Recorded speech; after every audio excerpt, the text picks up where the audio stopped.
Funny How Life Works is the brand new book by comedian and actor Michael Jr. It is far more than a fascinating and funny behind-the-scenes peek at a comic's journey into success and significance. In it, Michael Jr. does what he is uniquely gifted to do: tell stories that make you laugh, make you think, and inspire you. Along the way, he reveals intriguing glimpses into a comedian's process in crafting and delivering jokes, and then helps you understand how that process translates into wisdom for living that you can personally apply. Now, you're not likely to read anything quite like Michael Jr.'s Funny How Life Works. I've read every page and found his book to be my pick as the must-read for 2021. You will find a smile, a surprise, a miracle, and a life-changing insight on every page. So let's welcome his return to my show, the man who can deliver the funny, the punchline, and the message that will change your life. Ladies and gentlemen, the one, the only, the gifted Michael Jr. Welcome to the show. Wow. Wow. That was an amazing intro. Who's your guest? Who is it? You are the guest. You literally Thank have you, the Ward. platform today, and wow, I'm the one that's honored, Michael, and it's glad to have you back.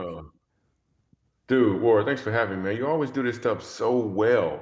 Like you really know what you're doing, man. I'm more than honored to be on the show, man. Thank you so much. That was a great introduction, man. I'm gonna have you call my mom so you can say it again so she can start to cry. That is awesome. I will absolutely do that for you. And you know, it's kind of funny because, you know, after reading your book, and this is not even my first question, but since you kind of opened up that door, after reading your book, I really learned the truest process of what it takes to achieve excellence. And that's what your book really taught me, is that there's a process to get where we're going to make our dreams come true. Absolutely. Wow, man. Thanks. You're really, I'm impressed with the fact that you got the essence of the book, because it's almost like writing a good joke. Some people think if you write a really great joke, 100% of the audience should get it. The truth is, if you wrote a really great joke, only about 93% of the audience should actually get the joke. Now, the next joke, another 93% will get, but it'll be a different 93% because you want people to have to work to get it, because that revelation is what causes them to really enjoy the process. So we wrote this book in such a way where people can get different layers of insight, but it sounded like you went all the way home with this thing and got what the full message really is, man. Well, I will tell you this. There were elements of the book that made me smile. There was an element in there that really made me laugh, and we'll get to that. But there was a couple areas there that made my eyes water. And you know, and one of the things that after I read the whole book, because I'm gonna read it again, because there's something that I wanted to tell you about your book. I cannot wait, and I pray that you do this. But Funny How Life Works would make a phenomenal devotional for a lot of people, because you have different elements in there that are there's so many teaching moments that I was a sponge reading your book, soaking it all in, learning new things, and gaining a great perspective. Because, you know, the Bible tells us to transform our mind and to get out of old mindsets. Romans, and let's go. That's what your book is about. It's changing old mindsets, and for every reader, they're going to gain a brand new perspective on what not only life is about, but what hard work will get you. And here's what you're really alluding to, and you may not even realize this, because what happens is when people laugh, they're in the brain, there's like a neural associate, because your brain really only wants to do two things. Two things. It wants you to survive, and it wants to gain pleasure. That's it. Those are the two things the brain is after. First of all, survival, then pleasure. So if it finds pleasure somewhere, it will seek to look for what that is. So when we wrote this book and added the comedy to the teachings and the elements, what happens is when you read the book, you'll get some stuff, but even afterwards, your brain is like, wait, is there some more of that helpful information around? Because it may cause me to laugh. The brain doesn't even know it's not the information that's causing them to laugh. It is actually the comedy, but it starts to look for all of this. It is so cool that you get this in such a pure way. Like you are, like your explanation is the reason we wrote the book. Like, wow, that means a lot, Ward. Thank you so much for getting this, man. Oh, That's really you cool. know, there is so much more. And ladies and gentlemen, we're going to really get into this book. I'm not going to tell you all of the secrets. Michael's not going to tell you everything, but I want you to buy this book and really dive into it and not just reading it as Michael's autobiography. But I Oh, want to wait, I kick didn't this answer your off. question. I'm sorry. Yeah. Wait, I didn't answer your question. Am I going to do a devotional? The answer is 100% yes. We actually have this thing we're starting right now called Michael Jr. Story Time. And it's me reading the book online live with some live chat. And people can go and they can register for it. And then we're going to take those bits and turn it in to a devotional. So if any of your listeners want to be a part of that, all they have to do is just go to michaeljrstorytime.com. They can register and enjoy me actually reading the book, and then we go even deeper and take questions. It's pretty cool, man. Well, we're going to kick it off right now because in your book, and I want to quote this, that and you said this in your book, when people laugh, their hearts are open, and that's a perfect time to make a deposit in their life. Why is laughter so powerful? Well, it's similar to what I just said, because when people laugh, their hearts are really, really open. It's almost like their guards go down. So we strategically put funny in here, and at the moment that their guards go down, so that deposit can actually be made, and it makes them say, "Wow, I never thought of it like that." But if you show up with the information only, that person has to be in a position. Like if you take a class, you have to be in a position where you need that information, and you're sitting there, you're like, "Okay, give it to me." But rarely does that really happen. But with comedy, everyone in the room is like, all right, we're laughing. And your differences don't matter as much when you're laughing. So it doesn't. So the fact that I'm maybe African American tall and I'm extra good looking, and maybe the reader is like some little dude who I'm just playing, like whatever the scenario is, because you're laughing, you can receive it like so much. In fact, if you think about it, the Super Bowl are the most expensive commercials. Well, their commercials are more times than not funny. The reason they're funny is because they understand when people laugh, they'll retain more information. But the information I want people to retain is how God made them and the fact that you have a purpose. That's what I want you to retain. And that's You why know, there's you laughter wrapped around it. you brought up a great point because all the Super Bowl commercials, there's always something really kind of funny about them. But what happens the next Absolutely. day? We're all talking about them. We're remembering those Exactly. commercials because of the comedy. Well, in your book Exactly. early on in your book, you learned, and I was very impressed by this. And I was impressed by your father because you learned the value of a dollar at the age of 9. Now, Right.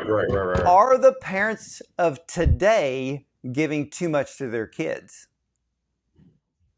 I would say I would say yes, because if you look at the fact that a lot of kids, like I think the average age is probably 21 now of a kid who wants their driver's license.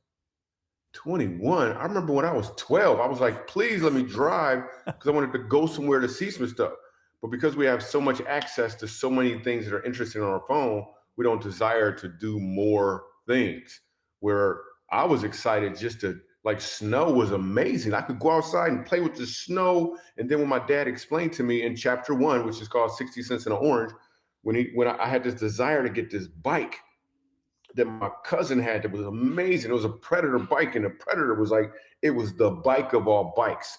Like, it was amazing. And I wanted this bike, and my dad said, hey, it was like $200. And I said to him, it's just $200? Just $200 for a bike? And my dad just simply said, okay, if you raise half of it, I'll get the other half. I'm 9 years old. How am I going to do this? So I go out and I decide to shovel snow at 9 years old. And the short of it is, well, my first customer paid me 60 cents in an orange. And I was like, I don't understand what this lady is going through. It was an older lady. I think she was Jesus' little brother. So little sister. Like, she was old. But she gave me 60 cents in an orange, and that was it. But the lessons that I learned as a result of that, Like I went on that same day and ended up raising $91. And I went to my dad. I'm exhausted. I show him all my money, and I showed him that orange that I was never gonna eat.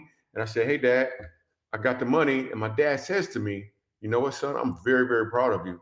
Tomorrow we can go get that bike. That's close enough." Because I was supposed to come up with half the money. I had 91. He said, "All right, that's close enough." And I remember hearing myself say, "Dad, I don't want to spend my money on this bike," which was crazy to me. The bike is everything I wanted, but my dad showed me that when you work for some money, the colors of objects have a tendency to change a little bit. So I just fixed up my Schwuffy, which was half Swin, half Huffy, and I just fixed that thing up and then rode it the rest of the time. It was such a huge moment. So yeah, nowadays I won't say all kids. There's Yeah. a balance between how much you should give your children and then how much they need to work for. And the key that I say to my kids now is you don't have to work for your money. You need to get to the position where your money can work for you. That's really the difference that I'm tweaking for my kids. Yeah, and I think if more kids would learn the value of a dollar, things would be completely different. And and when I read that story about the 60 cents in an orange, I could picture myself in front of my Mm. old math teacher's house when I was probably, I don't know, maybe 12 or 13 on a Saturday, raking leaves in her Hmm. yard, spending 8 hours putting them into a pile like she wanted. And at the end of the day, after 8 hours, I got $10, and I'm thinking, that's all? But, I you know. know, I worked for it. I learned what the value is, but I also learned too, as you said in your book, always learn to negotiate the price before you start Yeah, working. that's what my dad taught me. He said you got to learn how to negotiate your price. And then what I did mention in the book is after she paid me just 60 cents in an orange, I was really upset. And I think I may have mentioned in the book, I actually started kicking the snow back down on her sidewalk. But then after after I finished that whole hard day of shoveling, I went back to her house and reshoveled her snow. Then the next day it snowed again, and without ever knocking on her door, I went back and reshoveled her snow again. And I never even knocked on her door and asked for anything at all. So I just learned so much from that hard work, man. It was so much to learn right there. And I think a lot of people, and the little funny things happen in between, I think people will get a lot out of that story as Oh, well. absolutely. Now, you said in your book that if Hmm. you'll have a mindset that is open to learn from your experiences, the obstacles of today can become the opportunities of tomorrow. So, what can you Hmm. tell my viewers and listeners how not to let negative situations derail their journey to their dream? Yeah. So what you want to do, what I've done is I always try to do the math. I work to think about what I'm thinking about. So what I mean is I explain sometimes even on stage. I did a TED talk on this conversation. The way comedy works is there's a setup and there's a punchline. The setup is when a comedian will use all of his talents and resources to find an opportunity to get the audience to move in the same direction. And then once they're moving in that same direction, once he has them all thinking the same, he'll change the direction in a way they're not expecting.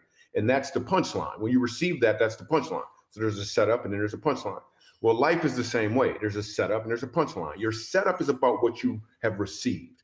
You're married, you got this car, you got this degree, but your punchline is about what you're called to deliver.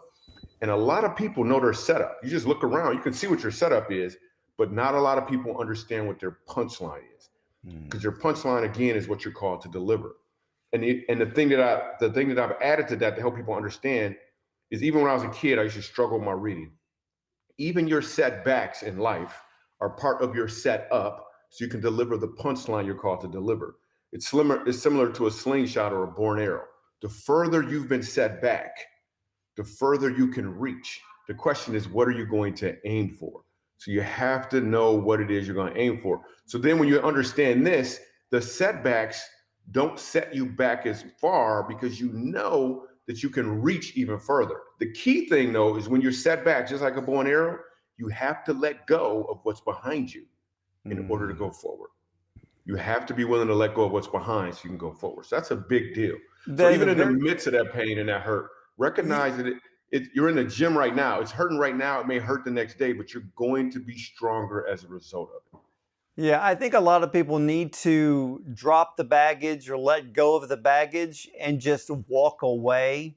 It's Mm, funny because some of the, a couple of things that I pray about every morning, I always bring it up. Isaiah 54:17, no weapon formed against me shall prosper. But I say, Lord, mhm. may I set aside any pride. May I leave behind all my insecurities because I become secure in you. So we Mm, need to leave those things behind us that are holding us mhm. back because our future is so Absolutely. much bigger. You know what's so cool about that is I do this, and your listeners, you guys got to do this. I'm telling you, do this. Whenever you have something heavy on you, as you talk about leaving it behind, this is what I do. Like I'll go somewhere alone, like in a house somewhere, in a closet somewhere, and I'll cry out and I'll be like, God, I can't handle this thing at all. I can't. You got to take it. But instead of just saying take it, I'll actually do a motion like this. And for those listeners, I'll actually move my hands as if I have something on my shoulders, and I'll literally, after my prayer, I'll lift it up and go like this physically. Because I believe when you do something in the natural, God is like, okay, in the spiritual, and takes care of it. And literally, when you do that, after you've cried out and said, God, please take this, and then make that motion, you actually feel lighter as a result of it. So Oh, I talk about the love thing, that. I love that. talk about whatever that is to God, feel the weight of it, and then after you ask him to take it, literally lift it over your shoulder like that, and then set it down, and you will actually feel lighter. And then for you, even mentally, your brain will recognize that lifting motion with that, and it'll feel the relief that it just had, and it'll be harder to go back and try to pick it up. Your Amen. brain is like, why would we do that? That's pain. Why are we going back to this pain? And and hopefully it'll trigger. I'm not going back there. God already has it. It is so powerful to physically do that. I love that because just by going through the motion of doing something like that, like you just Hmm. described, that's a life changer for so many Yes, people. And, absolutely. sometimes, like you said, we need to go into an empty room, go into your closet. And, Right. you know, God says, go into your prayer closet. It's only you and me. And just Hmm. do the motion if you have to. It's amazing Yes. how that will change our overall mindset. Now, there is something in Mhm. your book that you open the Specifically, wait, I'm sorry. eyes. Let me Go say this ahead. real quick. So specifically, the crying out part is big because God has a lot of kids, and if you're a dad out there or a mom, and you have 5 kids, and they all need something from you, and they all need your help, one of them is crying. Which one are you going to go to first? One of them is crying, not just crying like because of their hurt, but humbly crying out because they need your help. Where the other ones are having a conversation with you. Hey, Lord, how do I figure this out? How do I do this thing? How do I? And one of them is like, I don't know what I'm doing. I just need you, Dad. I just really, please, please, please. Like, just you as a parent, which one would get your attention immediately? Now, God is omnipresent. He can talk to everybody at the same time, but which one's heart is in a position to really receive what God says? Because God may say, the issue is you keep saying, what do I need to do? But Yeah. if you walk up, if you remove the I and turn it into an arrow and just point up to him, like, hey, just I surrender this thing to you. A good father, which he is absolutely going to respond. Oh, amen to that. Amen to that, Mhm. Michael. And you open the eyes of the reader that God has given us all the gifts, but many of those gifts have remained unopened. So, Mm. how important is it for people like you and me to be encouragers to others so that their gifts can be opened and shared with the world? It's a big deal. We all know that person who is in a relationship that's not good for them, and or they're in a situation or a job or they're doing something that's not good for them, and we can see it, but for some reason they can't, right? And you try to talk to them, or you try to have a conversation or whatever, and they're blind to it in that moment until something happens or whatever. But the truth is just like you can see that person when they're doing something negative, you can also see the potential in that person that they may not see as well. But more times than not, we're drawn to talk about the negative. But if we would just flip that whole thing and see what is awesome about that person and speak to that thing, it'll start to grow. So I actually I would tell people do the exercise, like look for somebody who seems like they don't know what to do, or maybe they have low self-esteem, or maybe they feel great. And I'll do this thing called I do sniper prayers sometimes, where I'll see somebody, and we never even have a conversation. and I see what's going on, and I will sniper prayer them in a minute. But more times than not, I feel like God will give me a word to say to them, not something all spiritual, but just some encouragement in the moment. I did this with a flight attendant a few weeks ago, where I was like, hey, I really just appreciate the way that you're really paying attention to people. I know there's a job that you have to do, but you're really like you're going to the next level and just noticing people, which is huge because you don't after in a job like that, you don't have to notice the people. It can be like when you get on a roller coaster and like buckle your seatbelt, sit down, keep your arms in the ride, and enjoy your ride. And you don't even see us as people. Yeah. But she saw us as people. So I felt like I should acknowledge the fact that she was doing that. And she almost had tears in her eyes just because of that comment. So be sensitive to what God is saying to do in the moment for other people who may need some encouragement. And you don't even know how deep it could be. They could have just gotten into a disagreement with someone who looks like you, right? And Oh now yeah. you come along completely countering what their brain was saying people who look like you would normally do. And now you've put them on a better path. I mean, just look for those opportunities to encourage. I think if we keep in mind that we can bring value and we can bring appreciation to other people, because just like that stewardess, maybe she was having that day, maybe she was having that week where maybe she didn't feel valued or appreciated with all the Right. work that she did, and you gave her the word that completely just really Yes. touched her heart, and she will remember that. Yes. And the key part there is I didn't depend on the symptoms to tell me to do it. I didn't see anything about her that said, oh, let me say this. I just depended on God that there must have been something going on. I didn't depend on the symptoms. So there's another story in the book that I really, really like a lot. But so when I'm on stage, here's what happens. I may be presenting joke number one, right, to the audience. But at the same time, I'm doing the math on what I think joke number two should be based off how people are currently responding to joke number one. And then I'll move on to joke number three, and I'll start doing the math on what I think joke number three should be based off how they're currently responding to joke number one and probably will respond to joke number two. Then I move on to joke number four, even though I'm still presenting joke number one. I used to actually, Ward, I used to go 7 jokes deep. But Wow. and the question I would be asking is what joke can I do next to get laughs from these people? But then I met Jesus. And I can't go as far anymore because I'm asking a different question. The question I used to ask is how can I get laughs from people? But now I'm asking the question, it started with me asking the question, how can I give people an opportunity to laugh? But now the question I ask is what can I give to my audience? So when I do that, while people are laughing, what I'm doing is I'm listening in between the gaps and I'm asking that question. When you ask a question, your brain cannot not answer the question. It just can't. Like, is there anything blue in the room or the car that you're in right now? Right. Like you immediately your brain starts looking for blue. If I say to you, do not imagine a monkey, whatever you do, don't do it. Your brain can't not imagine a monkey. Everybody just saw a monkey, right? So I'm listening in between the gaps and I'm asking the question, what can I give to the audience? And most of the time it's comedy, it's something funny, but sometimes it's something more. Everyone listening right now, everyone watching right now, in your life, there's gaps. What question are you asking in between the gaps? Are you asking what can I get or are you asking what can I give? And if you don't know the answer to that, you probably do know the answer, which is what can I get? So one of the stories in the book, I'm on stage in Sacramento and I'm doing comedy. We're having fun. There's like 3,000 people there. It's a great show.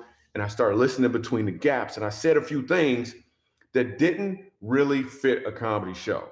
But I know, like I know, it was exactly what that audience needed, mainly because of the response, but also because of the response of one individual. And Ward, I think you know what I'm talking about. The guy who approached me afterwards through, like, I finished up an autograph line. I'm in my green room, and security comes knocking on my door and like, hey, there's this guy out here who really, really needs to talk to you. So I go out there, and it's a white dude, like an Eminem looking dude, he all tatted up, and it looked like he was high.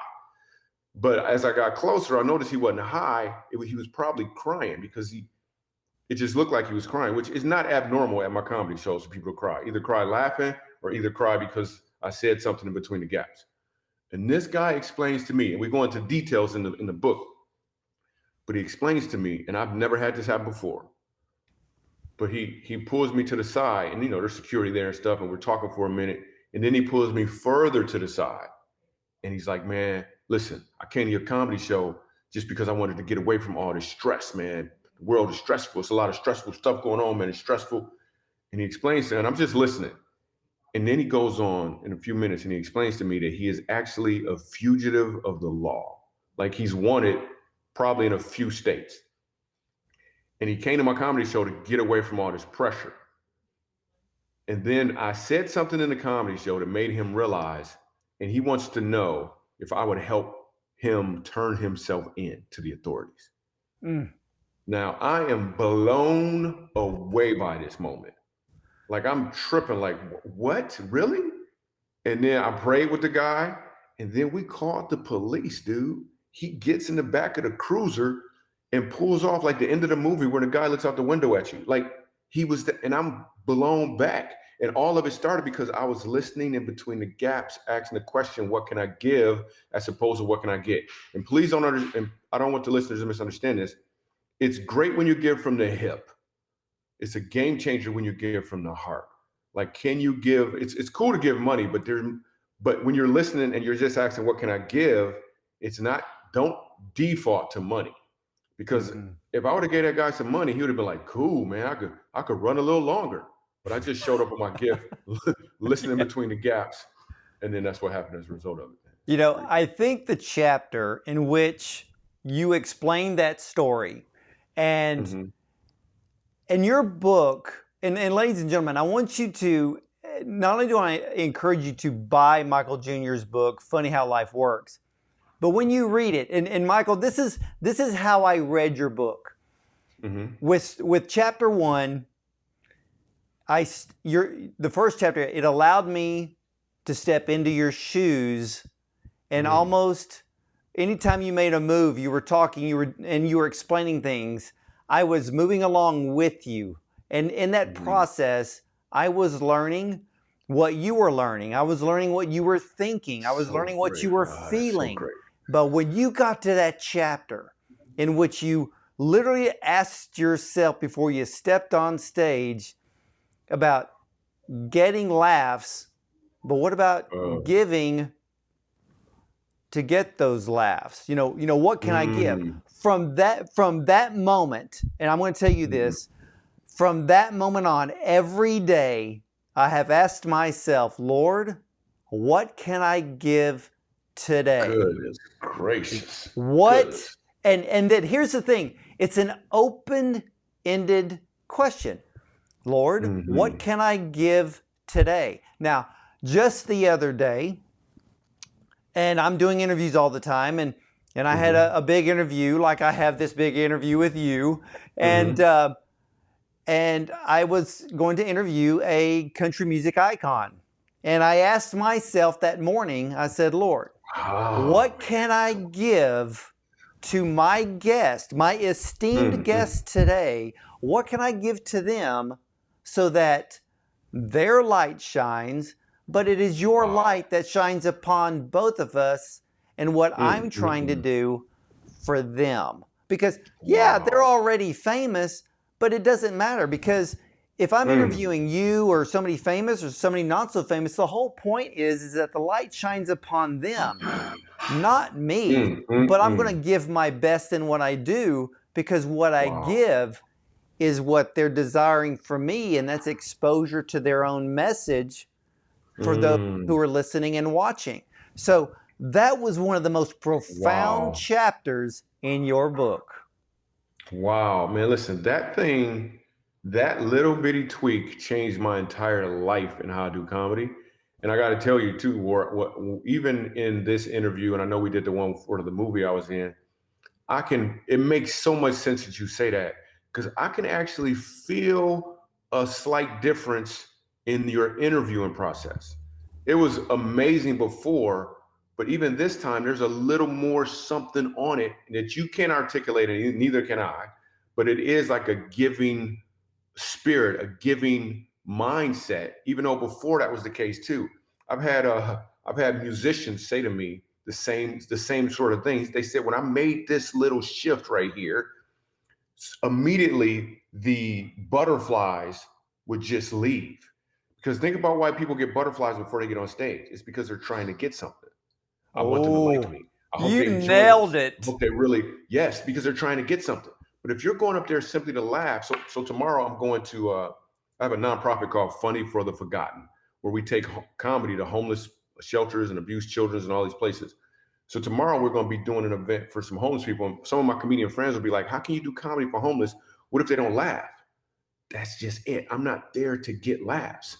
Even if I go up there and no one laughs tomorrow, which I'm sure they will, but if no one laughs, at least they had the message of this guy who came there, got on stage, and gave his gift to them.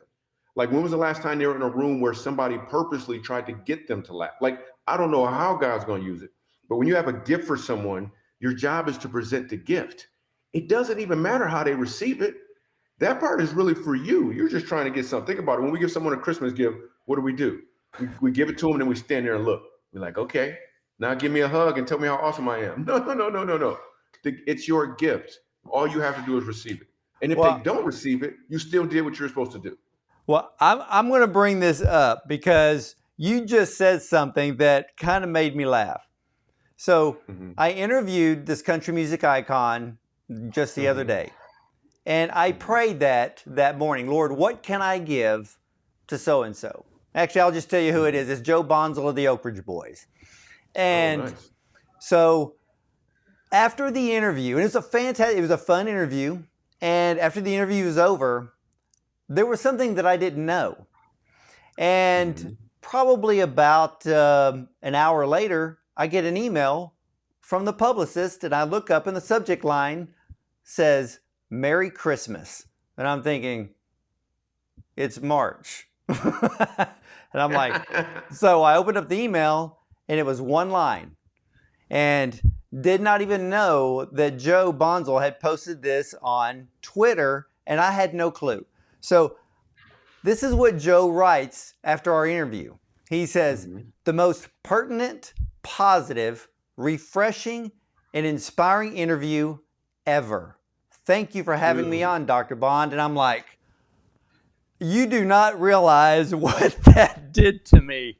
I'm trying not to have tears in my eyes now. And no, you're not doing a good job at not having. No, I'm not. But I was stunned because I was just like, wow. And and I just said, Lord, that's on you. Wow. Wow. So Michael, that chapter, that very chapter, what can I give, is a life changer. So let me ask you this, because these are the words that you wrote in your book. If you allow yourself to get into a place to change your perspective, you could see that experience was preparation or practice, if you will, for something great. Now, many people today seem to be wearing blinders and are hardened to the point not wanting to see a different perspective. So, does comedy allow you to offer others a different perspective? Absolutely, 100%. Because when we're laughing together, you start to trust me. And then I have to be very, very authentic and delicate with that trust. As a side note, anytime you laugh, you retain more information, as we said. That's why you should really be careful about what is attached to what you're laughing at. So be very careful about what TV shows you watch and what sort of things you're doing there. But what's super important is, laughter allows people to trust me, but I want to take them down a road where we can have an amazing time together and they can learn and be better as a result of it. We all have a gift, everyone. My gift is no greater than anyone else's. Like, the other person may not be able to make people laugh the way I do. My gift isn't any greater, but how am I going to use this gift? Am I only going to get it to people who can afford it, or am I going to get it to people who need it? Which is why we started the nonprofit Funny for the Forgotten. So I think it's hugely important that people just understand, if you can just tweak your perspective on what's happening, it will change everything. And I can help you with that at my comedy show. What you're doing is you're showing up at my comedy event and you're saying, hey, I'm going to laugh, and he's going to show me some things a little different. Here's an example. On stage the other day, I mentioned how I went into a place of business and they would not, and I know clearly they wouldn't serve me because of the color of my skin. Like, I just know that. It was a tanning salon. Yeah. So You So got me so here's what there. just right. So here's what just happened. I took you down a road where you were like, oh, not another one of these stories. Oh no, what did this happen? And then immediately I changed your perspective to comedy. There's a Mhm. different perspective on anything, but more times than not, people will only give you the first part. I could have ended the sentence, but they wouldn't serve me. I could have told you what city I was in, and now you're upset. But Yeah. instead, I looked and I was like, hey, here's some funny. And because I took you on that ride, I can take you on another ride. You just, as the consumer, as the person receiving the content that's coming at you, you have to be very aware that it's probably going to change your perspective one way or another. And you have to be prayerful about if this is a good individual to pay attention to help me get there. So is your comedy, and especially today, is your Mm-hmm. comedy now become the setup for the message that you really would like to deliver? Yeah, comedy is the vehicle. It is not the destination. It is only a means to get there. It's a means to an end. Like there's something greater. It's a seasoning for the meal that God wants me to present to people. It's a good seasoning. People like it. But I really believe if you take away the meal and I just offer people seasoning, it won't be long before the things get kind of bitter and they won't be better. So Well, I really got to make sure that the meat is what people want and I can deliver it. Well, I want my viewers and I want my listeners to realize, and I want to kind of focus on this again Mm-hmm. about the getting and the giving. And you had a very profound moment in your book, Oh. uh, and I call it as what I call it. It was a God moment. And tell you the truth, Mm. when I read it, God was talking to me because I knew Mm. exactly what you were thinking. I knew where you were at. And you had done a comedy routine at a bowling alley with celebrities in attendance. But then Oh, God snap. spoke to you. And Yeah. what did he say to you? Yeah, so God had spoken to me before this event, and He said, "Listen, I'm going to use my platform to get your career where you want it to go, where it should be." And I received that. I was like, "All right, Lord, that's great, cool." Meanwhile, I had a tendency, whenever people tell a story and they don't want it to be look like they did bad, they'll suddenly become French. They'll be like, what we do as a people sometimes. No, no, this is something I did. I had the tendency at the time to say, okay, Lord, I believe that. However, I'm going to keep on hustling, right? So I got approached by this lady who wanted me to do her son's birthday party. And first of all, that's a red light immediately. I don't have big feet. I mean, I do, but I'm not a clown. And I ain't got no red nose. I ain't doing no birthday party. But then she explains to me, well, listen, I think you'll enjoy this birthday party. You should really consider doing it because my ex-husband will be there, Will Smith and Michael Jordan, his family, and Eddie Murphy. They're going to be in attendance. And if you do comedy, I think it could be good for you. So I was like, okay, yeah. I might have a nose somewhere. I could probably come up with a little red nose or something. So I decided to do this event, and my instinct was don't do it. But I decided, well, let's just do the event. So I go to this place, and first of all, the staging is miserable. It's just two end tables pushed together. The people were great. Let me just be clear. All the celebrities were there, and there are more celebrities than the ones I just mentioned. They were great. The setup was miserable. It was at a bowling alley. There was two end tables put together for a stage. There was a spotlight on me that only went halfway, and then it kind of looked at me like, "Hey man, why don't you come a little closer?" Like it was just bad. And then there was a light. Like I'm 6'2". There's a light over these two this makeshift stage that is about 6 foot tall, and it's like a now it looked like I'm wearing a sombrero on the side, and and I know this isn't the place to do comedy. So right before they introduced me, for the first time ever, and the only time actually, I literally rubbed shoulders with Eddie Murphy, literally, and I said to him, and he didn't know what I was talking about. The guys getting ready to introduce me. The place, people are kind of gathering around, and they're all standing up, and he says, and I say to Eddie Murphy, I said, we're both about to find out this is not the place to do stand-up comedy. He didn't know what I was talking about. Then the guy says, Michael, the guy introduced me. He probably gonna be funny. He seemed like a cool person. Let's see what happens, Michael Jr. And I go up on this, I step up on these two end tables, and we get into details in the book. But I step on these two wobbly end tables. I don't know if I'm gonna stay there. I got this hot heat lamp burning the scalp of my head every time I move it, so I gotta keep moving. And then I grabbed a mic, and the microphone is going through the PA system. and the kids are in the back bowling, and you can't even hear me well at all. And I start doing my comedy set. I'm supposed to do 15 minutes, I think.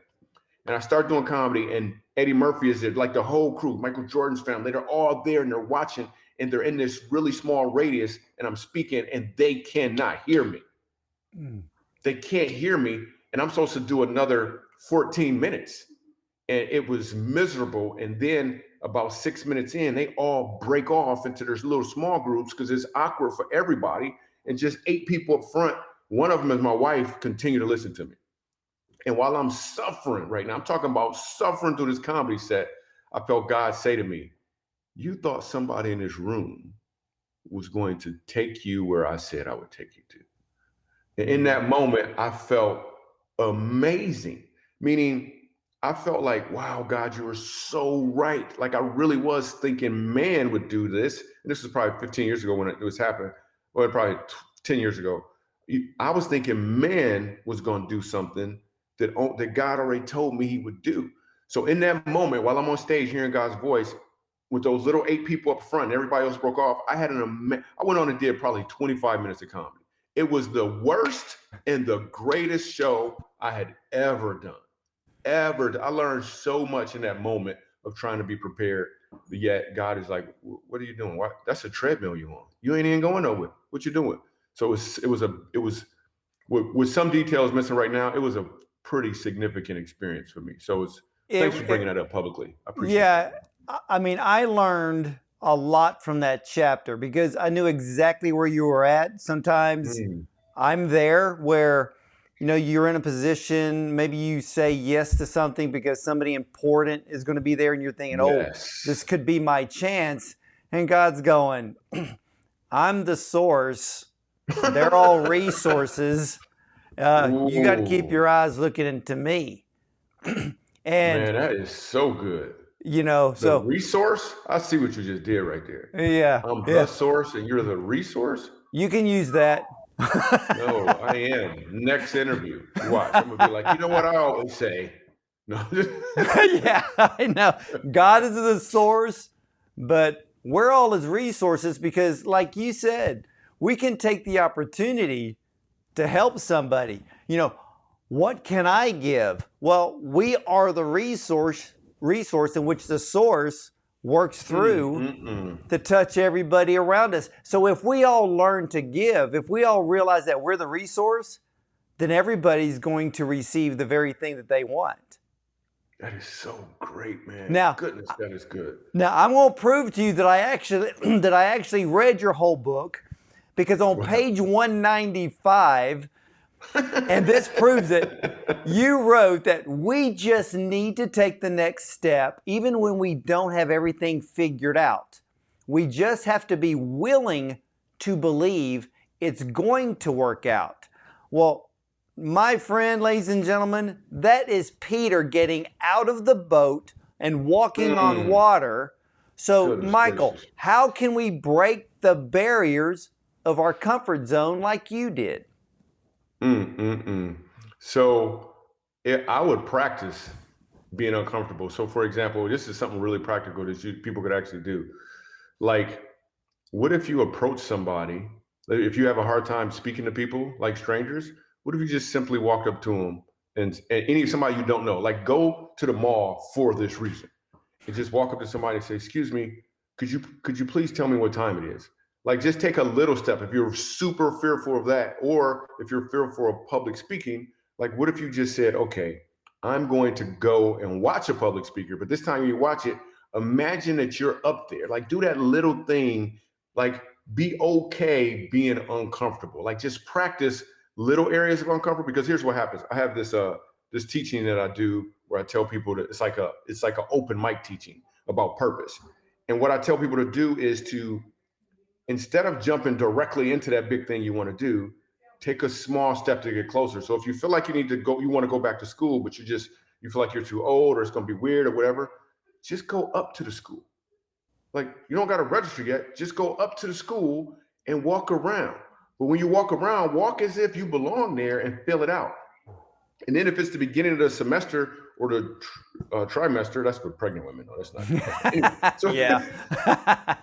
actually go into the class and sit there. They don't know who's supposed to be there anyway.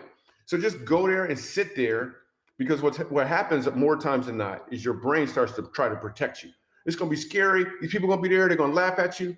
And you go there and you sit, and then your brain is going to be like, wait a minute, this is not that bad at all. And you realize that it's really the enemy, a heckler, if you will, trying to keep you from doing what God has called you to do. Amen. So if you get there, drop your shoulders and like, man, this is not really bad. I got this. Let's go. And now you've done a little bit of the uncomfortableness to see that it's really nowhere near as bad as you thought. And now you're prepared to press into that thing. So in the book, some of these things that I do that seem like they're way crazy out of line, like the one with the deaf lady in Nashville, that's because I've done some small things first, listening between the gap. And then I was like, okay, let's just do it. That Nashville story, I don't know if you remember the one with the deaf lady. Oh, I remember. Oh my goodness. Oh yeah. Like that, like it is, even when I look back at that, I had a lady about a year ago approach me at an airport, and she taps me on my shoulders and says, Michael Jr., she said, I was there, which is a weird statement to say. Like, where were you at? I don't, are you eyewitnesses? I don't know what you're talking about, lady. And she said, I was in Nashville at that show when you brought the deaf lady on stage. And as she's remembering it, she's tearing up. I'm tearing up too. Because every time I think about it, anytime I told a story like I do in the book, when I was writing it in the book, I got so much more details out of that moment. Man, I started getting emotional as well. Like, it's all of this stuff is pretty powerful. But it started with me just saying, like, in the midst, and we won't get into the details of the story. People, you guess you gotta just get the book. Yeah, exactly. But buy the book. Right. In that moment leading up to it, I'm having a conversation with God, even though I'm on stage doing jokes. I'm having this conversation with God, and I'm like, no, Lord, I'm coming up with all sorts of reasons as to why not to bring her up on stage. But none of them make sense. But because I was already practicing being uncomfortable before that, I was okay being as uncomfortable as I needed to be to bring her up on stage. And then what happened, like the 2,200 people were all dumbfounded and silent, crying, cheering, all at the same time in unison. So that's why that random lady approaches me, and we bonded in a moment. When she said, I was there. I was in Nashville at the play. You brought the lady up. Like, I hugged this lady. I don't even know her name. That was one of the weirdest interactions ever inside of an airport. I still don't know that lady's name. We hugging, got tears in her eye. And she just go to her gate and I go to mine. It's pretty cool, man. Well, now let's do something for everybody watching and for all of you listening on the podcast. Michael Jr., you actually create this exercise in chapter 22, and I can honestly say I did it. So you set the reader up with the task of sending an email or a text to someone they love. But you add a life lesson, and I'm going to let you explain. So, ladies and gentlemen, what Michael's about to do, I did. So, I did the exercise, Michael, and I sent a text to my wife, and I said, I literally text her the very statement that you had in your book. Man, and part of me was just like, I even kind of felt uncomfortable, and I'm like, why? It's just my wife. But still, I did it. And so I get a text back. Now, seriously, she was probably just 2 rooms away, but I get a text back, and this is her response. Thank you for telling me. I needed to hear that, my love. Man. Wow. How awesome is that? Man, I feel like we're having an airport moment right now. Like, we can't hug because it's online, but that is awesome to me. That's exactly what I'm talking about. See, I want people to take action. And one of the reasons you did it is because your heart was open, because you've been laughing. We rolled through those stories together.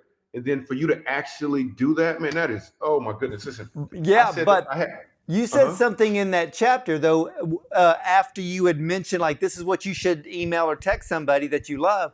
But you dared us. You dared the reader, because you said, it's basically having that thought process. Is it something that I'm going to get, or is it going to be something that I give? And boy, when you said the get part, I'm like, oh no, I'm not going to be in that crowd. So I'm sitting there, I'm like, I'm going to text. And it's weird. Yeah, it's my wife. I love my wife. We've been married 32 and a half years, but why in the world did I feel uncomfortable by sending it? I don't know. But you know what? Praise the Lord, I got a beautiful text back. That's amazing. So what you did in that moment, right? Initially, your first thought was, what if this gets weird for me? So your first thought was about you, but then you consciously made the thought, no, I'm doing this to give. So now it doesn't even matter what the response is, dude. You did exactly what I talk about in the book. So once you got past, it's not me, and you sent it, you got this response in a significant, that's exactly what I'm talking about. I had one lady contact me because she did it as well. She was on our launch team to help promote the book, and she did it, and she sent it to her sister, who she hadn't talked to in 3 years. Wow. And her sister calls her, and they reconcile. What the deal? Like, it was amazing. I mean, it was so powerful. And then another lady, she sent it to her dad, and then she tells me, and she tells me face to face. I saw her face to face. She said to me, she had never heard her dad tell her he loved her before until then.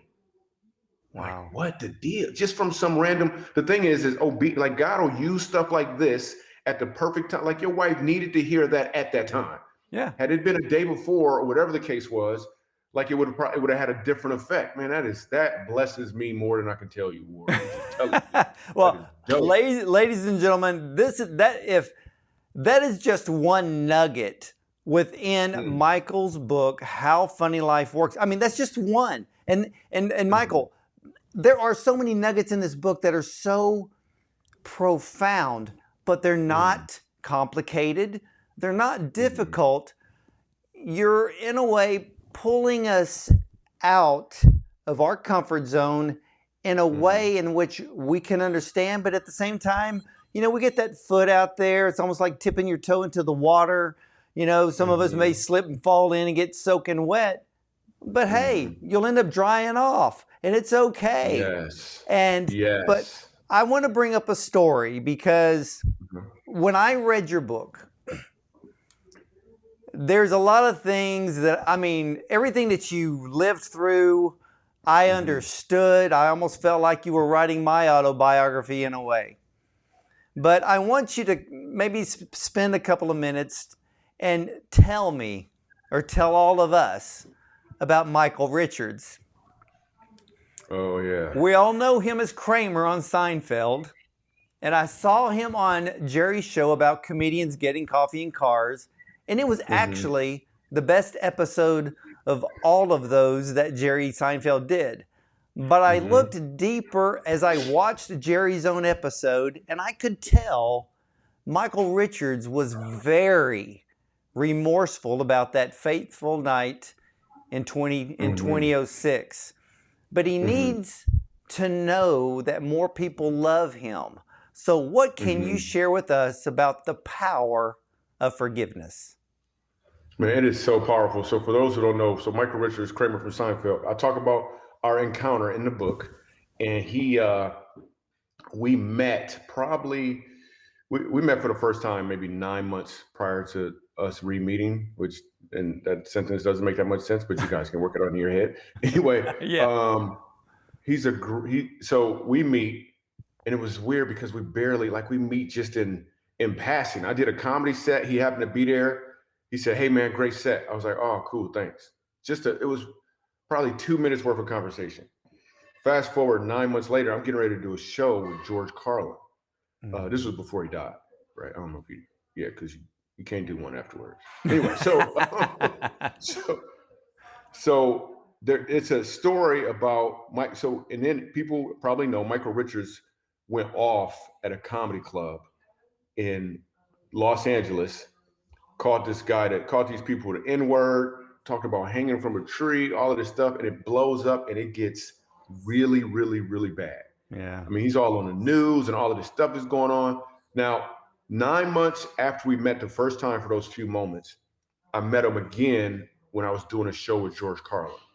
We had an exchange. We exchanged telephone numbers. This is the super short version of the story. We exchanged phone numbers. We talked about God, just kind of surface conversation. So he knew where I was at. I knew where he was. And it was funny because that night George Carlin had done 15 minutes on why you shouldn't say God bless. Like he I did know. 15 minutes on why you shouldn't say God bless. And then I went up after him. I was like, wow, give it up for George Carlin. God bless him. That's amazing. So anyway, it was a great show. So we meet for 3 minutes at the beginning. We sit up until 2 o'clock in the morning with George Carlin. He left early, but we sit up. And then about 6 months later, he's blown up all over the place, saying the N word, going crazy. All of this stuff is bad. And I feel God say, call Michael Richards. And I'm thinking, I'm not, this message, you must be talking to Al Sharpton or something. I'm not, that's not my job. I mean, I think Jesse Jackson is available. I don't, like, that's not, and this is me negotiating, right? This is me negotiating, saying, no, I shouldn't do this. This is me not just first time obedience. Or me saying, what can I get? Or what's going to happen to me versus, so I go ahead and I call, man, and I don't know what to say, right? And I'm looking on TV. First of all, I don't even know that he's about to do a press conference, right? So I call his number, and his fiance answers the phone. I mean, his fiance, it's a voicemail. Now, while the phone is ringing, I don't know what I'm gonna say. The phone rings, voicemail picks up, and I'm a little happy it's the voicemail. Gotta be real with you. And what I said on the voicemail, I said, Michael, listen, I know I hear what you said, but I've spent time with you, man, and I just want you to know that I believe that you're a good person. I forgive you for what you said, and if you need anything, man, give me a call. Just give me a call. Then I had the phone. I felt good. I'm like, cool. 20 minutes later, my phone rings and it says Michael Richards, and I answer, and it's his fiance. And she says to me, listen, Michael's about to do a press conference on CBS and all the other channels. Like it's everywhere. And he wants to talk to you first. What? I turn on the TV. It's lights flashing and there's an empty chair. And I'm like, oh, and I get on and he gets on the phone, and you could tell his voice is all broke up. And he's like, and his words to me were like, buddy, you called me right. I have so much hate coming at me right now. So much hate. He said, you will never know what your phone call means to me right now. And then he starts getting choked again. And he says, I gotta go, buddy. He said, you called me right. You called me right. He starts getting choked up. He hangs up the phone. I still got the phone in my hand when he walks out for the press conference. And I'm sitting here blown back, and he humbled himself out in a way. And then we've become significant. Like we had an amazing relationship as a result of that time right there. And I'll say to anybody who wants to, I really believe he's a good guy. A lot of people don't know that he was in Nam, and he had some stuff as a result of that he was still dealing with even in that moment. He, like when someone attacks you, you attack, no matter what, and there's no rules. So when he was on stage, he got attacked. I'm not saying what he did was right. I'm just saying I believe at his core that he's a good person, like for real. And more times than not, when it comes to the racist issues on both sides or all sides or several sides, people have to ask themselves the question: are you really about justice? Like, because if you're about justice, you're not just looking at justice for you. You're looking for justice across the line. And are you about justice, or you're about just us? Like there's a difference between the two. Yeah, So there you is. really have to be careful about what it is you want to do, because what is God telling you to do? God has never, ever said to me, ever, hey, I want you to go be a blessing to that white person over there. Or, hey, see that black dude over there? Like he never mentions any of that stuff at all. He'll clearly ask me to do something for somebody, and I'll clearly do it. Just like the deaf lady at the show. She was a white lady, like 54 years old. None of that stuff. He just simply said her. If he said that, I just knew who he was talking about. I knew I needed to bring her up on stage. None of that other stuff came into play. I could see with my eyes the difference, but I could also feel the similarities, and that's why we did what we did. Yeah, even with you making that phone call to Michael Richards, I mean, that was another sign of you, basically coming out of another area of a comfort zone and closing that door, because how many people at that moment,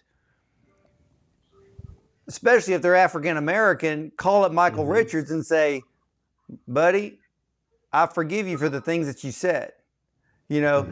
Time has passed. I mean, that was 2006. It's been 15 years. I mean, if I was a comedy club owner, I mean, maybe I don't, I want to say it just because I'm white, but I would say, hey, Michael, come and do a set, because Right. I think Absolutely. sometimes forgiveness is also, it's an action. And, Absolutely. we live in a world of cancel culture, which is the stupidest thing in the world. My gosh, does that mean all of our skeletons in our closet are going to come back and haunt us? Does that mean that Yeah. Jesus hanging on the cross didn't matter? Well, it does. And, Right. so let me ask you this because, how can all of us be mindful of the fact that someone is always listening to carry ourselves as a reflection of Christ? Mm. So the question that you blew up even in my mind, and I can see it now, as did our country music friend, is if you're asking the question, how can I give? You're going to find more opportunities to do that. And it'll probably be something completely different than what you would have expected. Like and in doing that, because when Jesus was walking, as when he walked the earth, he was not saying, oh man, how can I get some attention by healing somebody? He was constantly saying, what can I give? Yeah. Like for real. He's like, Father, what would you have me to do here? Oh, they need wine. Oh, okay, I'll make some wine. Oh, there's healing. Oh, I'll do that. He was asking, what can I give? So if you just would ask that question, you would by default look more like Jesus. You would by default look more like a Christian. Even in the midst of an argument, if you in the midst of an argument with your spouse, if you were able to get to the point where you can say, okay, what can I give in this moment? It would change the whole thing, because in an argument, everybody's like, I want you to listen. I want this. You're not doing this. You're not doing that. But if you would just say, okay, what can I give? Or just say, what can I give even before walking into the house? I know it sounds so simple. Like, what does this, like, I like giving all that. I give money. I give this. I give that. You give when you see the symptoms. Mm. I'm talking about asking to give before you see the symptoms. So I did an event once. Oh man, I've never even talked about this live before. I don't know if so I did this event once. Man, you're getting something I hadn't shared with anybody. This is supposed to be in my next book. So I'll put it in there. But I did an event, and it was a different event, because I'm really called to inspire people to walk in purpose. That's what I'm really comedically inspire people to walk in purpose. Amen. So I did this event, and just to open the event up, I said, listen, guys, this is going to be a little different. We're going to laugh, but I also want you to understand where you are with regards to your purpose. And I explained to them there's three ways I create comedy. There's a premise, there's punchline, and then there is improv. Those are three ways I create comedy. But the three ways some people find their purpose is the same way. Improv. You don't really know what you're supposed to be doing, so you're trying a bunch of different things. It works for a moment, but it doesn't work. It doesn't last long. Then there's a premise. Ooh, this is what I want to do. But you were thinking about what you wanted to do as opposed to how you could help people. And then, so now you got this degree in the thing you wanted to do, and now you don't even like it. You don't even use it. The best way to start is with a punchline in mind. So I explained that to the audience. And I said, let's see where you guys are at. Because whatever your purpose is going to be about giving to other people. But let's just see where you are. So I said to the audience, of all the people in here, it was a small room. It was like less than 100 people in there. And I said, because I was testing this thing out to see how it would work, and we're going to expand it soon. I said, how many people in here have seen a homeless guy in the last 2 weeks? Everyone in the room raised their hand. I was like, cool. I said, how many people here have seen a homeless person in the last week? Everyone raised their hand. I was like, what about the last day? Everybody raised their hand. Now we're 20, 25 minutes into people being here. And I'm like, how many people have seen a homeless guy in the last hour? Everyone raised their hand. I was like, how many people in here had a conversation or some interaction with the homeless person? Only 2 people raised their hand, a couple. I said, what was your interaction? They said, well, we prayed with them, and my husband went and got him some food, and we gave him some money. And I looked at the couple and I said, that is amazing. I know that you did that. I said, what was the homeless guy's name? They said his name was Andy. I said, yeah. I know you did that because Andy works for me. We put him outside, right outside the doors of this event. What were the rest of you guys doing? Oh, wow.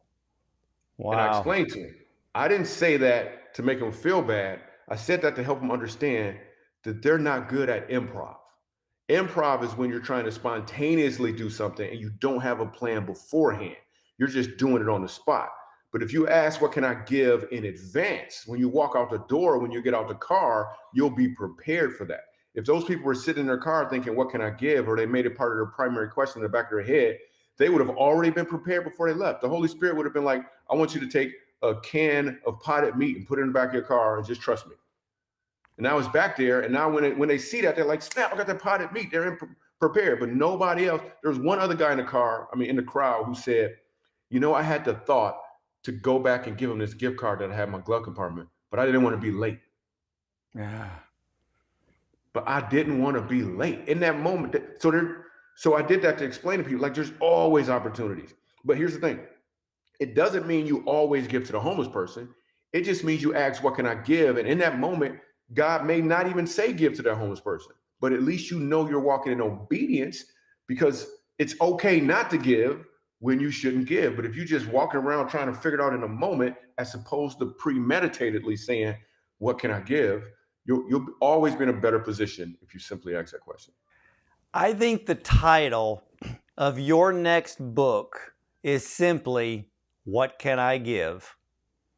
And you get that one for free. Wow, that is dope. Because if we can start, I'm one of the biggest believers in learning to change your mindset. Because we live in a world in which media comes at us all the time and manipulating our thought process. We're walking around with our eyes staring at our smartphone instead of looking up and missing the whole world as it goes by. And I have to remind myself, we have one life. We have one shot at this one life. Everything that we do matters. And instead of sitting around and letting time pass us by, why not get out there and do something? And Michael Jr., your book is literally a guide for the readers, for dreamers like me.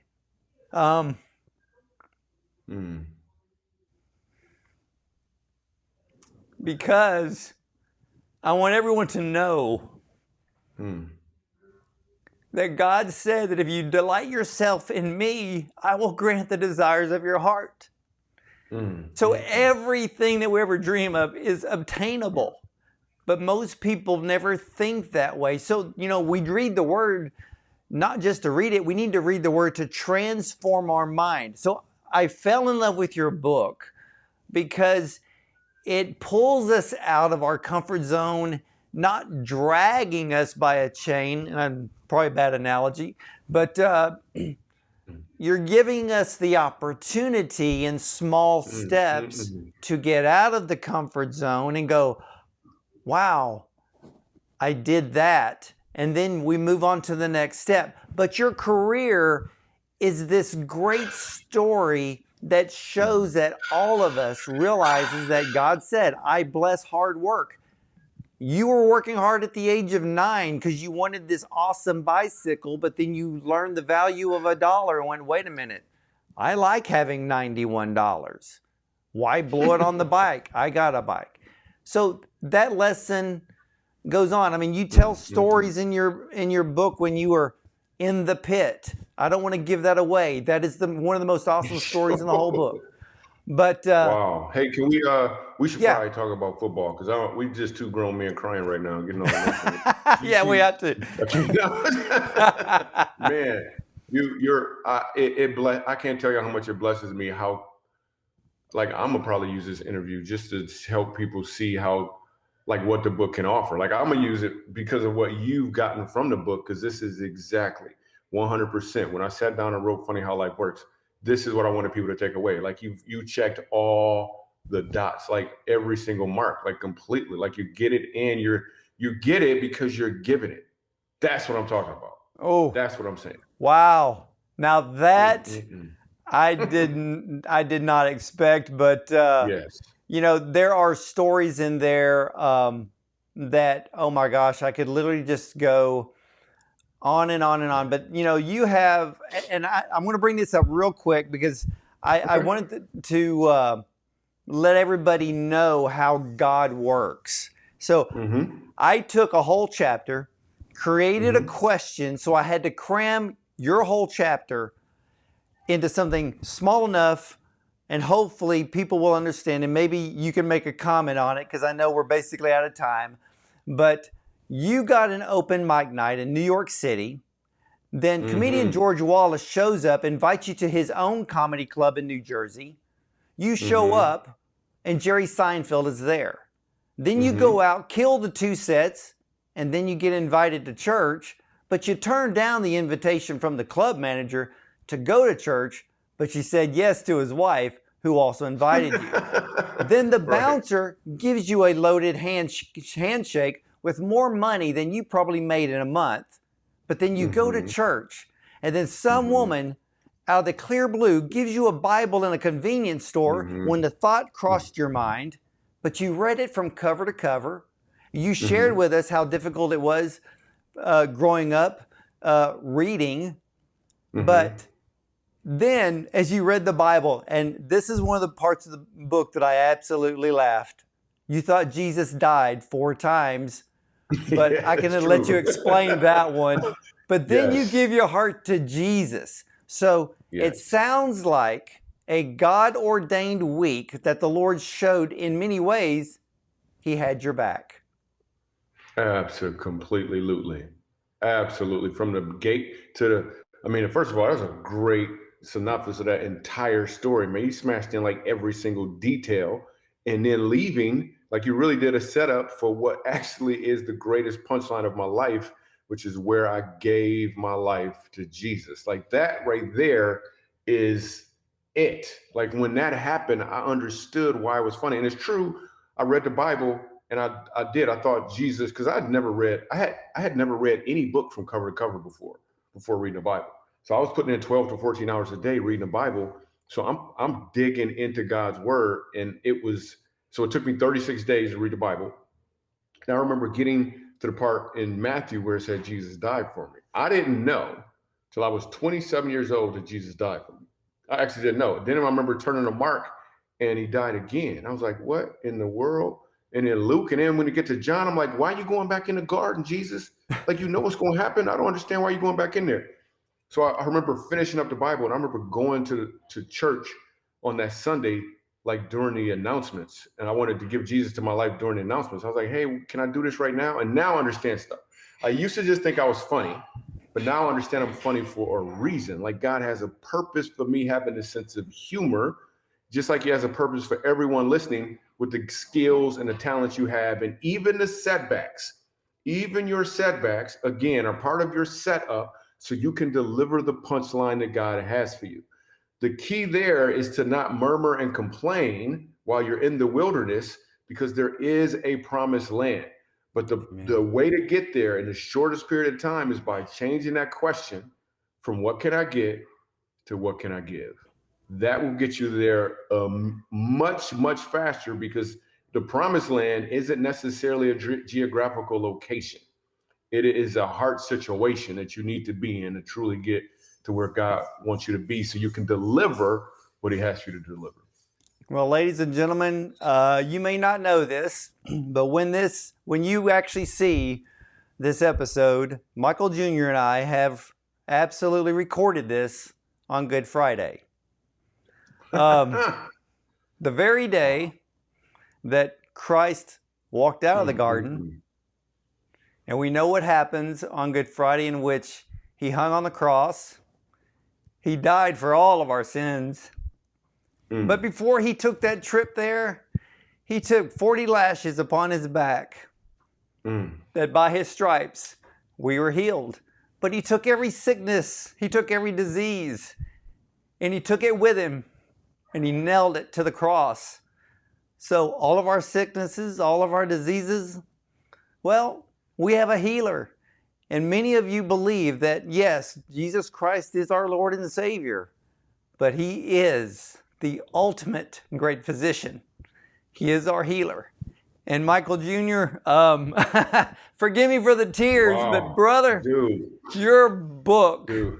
Funny How Life Works, it's Good Friday, so how could we do better than that, than to promote your amazing book, a Wow, life man. story that in which we can put our own feet into your shoes and learn Quite a few things. Any last words before we go? Man, even with what you're saying, how I talk about there's a setup and there's a punchline in life, and even your setbacks are part of your setup. The greatest punchline story ever, ever, ever, ever is the story of Jesus. If you think about it, he was the king, actually the king of kings. And everyone knows that you are to serve a king. That is the direction the audience was moving. But what did he do? He changed the direction without people expecting. He went in the opposite direction and said, instead of you serving me, I'm going to serve you. He climbed up on the cross and he died for our sins. That is the greatest punchline story of all times. And for everybody listening and watching right now, he also knows your story. He knows your setbacks. He knows your setup, and he knows what it is you're called to deliver. And he knows that you can get it done. All you have to do is transfer, be great with renewing and transforming your mind so you can deliver. And it starts first with receiving him and then asking the question, what can I give? Amen to that. I'm going to leave it right there. Michael Jr., I want to thank you. It's been an absolute honor and a pleasure to have you back on the show. Thank you for giving us your time. Ladies and gentlemen, Funny How Life Works is Michael Jr.'s brand new book, and I want to tell you something. It's a hit, and you need to buy it. You need to read it. You need to live it. And it is going to be, it's sold where all books can be found, from Amazon to Barnes & Noble, you name it. Go buy the book. When Michael Jr. comes to your area for a show, bring your book. Stand in line. Have him autograph that book. Buy a T-shirt. Absolutely. And I know the T-shirt story, Michael. Oh, my gosh. Oh, man, that story got me crying. It had me crying when I was typing it. We can't get into it, I know. Oh, my goodness. No. But, ladies and gentlemen, there's so much in Michael's book, Funny How Life Works, that even though we've spent over an hour talking about it, there is so much more that is going to bless you, make you laugh. And there's even a miracle in that book that we didn't even touch on, because I want you to buy the book, because I want you to believe that miracles still happen today. Even when I read it, I know that our Maker, our Creator, that there's nothing that he cannot do. And I can tell you one thing, there's a little story in there in Michael Jr.'s book, Funny How Life Works, that proves that miracles still happen. So again, thank you, Michael Jr., for your presence upon our show. You have been an absolute blessing, brother. So when the next book comes out, completely amazing. I want to be the first in line to interview you on your second book. You are. You already are. I'm just going to stay on hold right here and just wait for the book to get done. We can stay Hey, you just do that. So, again, brother, you be blessed.